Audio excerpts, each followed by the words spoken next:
Good evening, this is Kaz and I'm here with a problem from a White Rose Home Learning worksheet for Year 5 students, and I am going to talk through how I would expect a Year 5 student to solve this type of problem. Now, one point to note before we get started is that this is a White Rose resource, and it does therefore assume that the student has been taught the approach to problem solving that is taught through the White Rose scheme, and that is bar modelling. And if you have a look in this margin here, you'll see this icon. This icon is indicating to the student that they should use bar modelling to solve this problem. Now, all the bar model approach is doing is effectively creating a visual representation or a diagram of the information given in the question.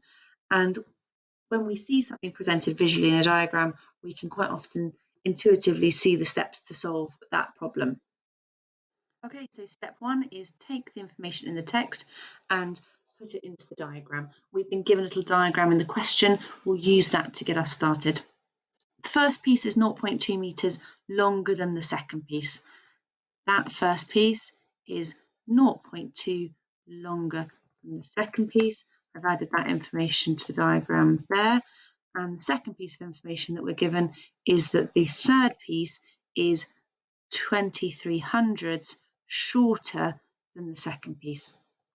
Another way of saying that is that the second piece is 0.23 hundredths longer than the third piece. So now looking at my diagram, I've still got some information. I don't know the length of this third plank of wood. I know that my second plank of wood is 0.23 longer than my third plank of wood.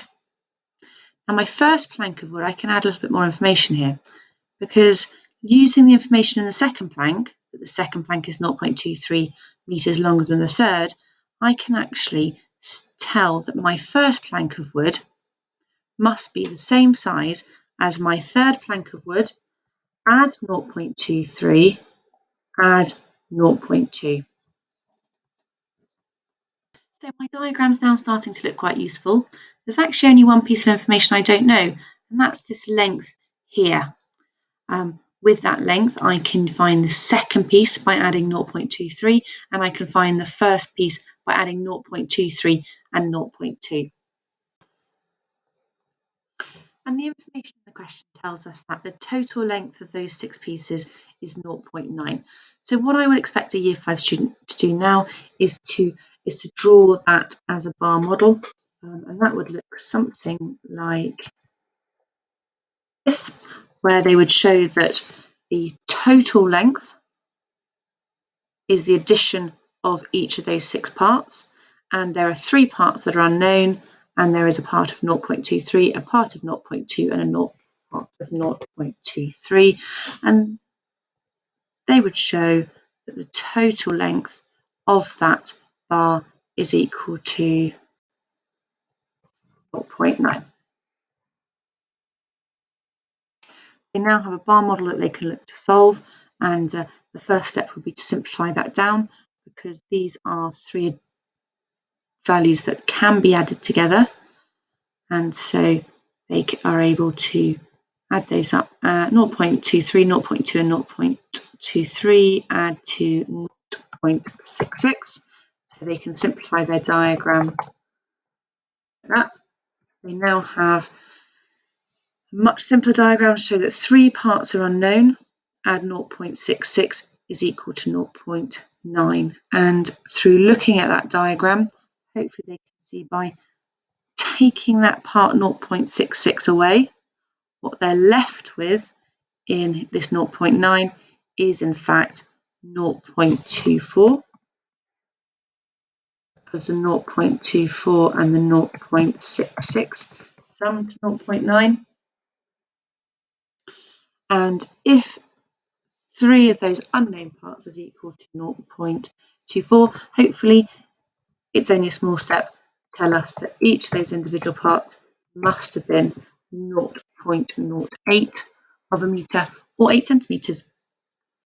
Well, we've done very well so far. We've got an answer, but let's just go back and check, have we answered the question? The question said, how long is each piece of wood?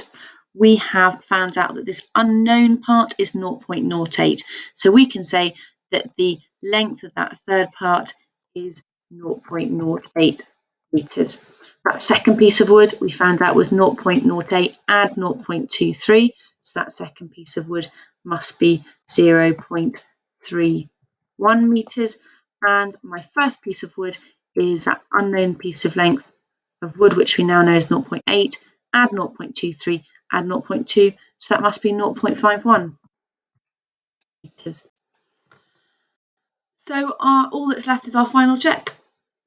Do our 3 planks of wood add up to 0.9? Is 0.51, add 0.31, add 0.08 equal to 0.9? Yes, it is.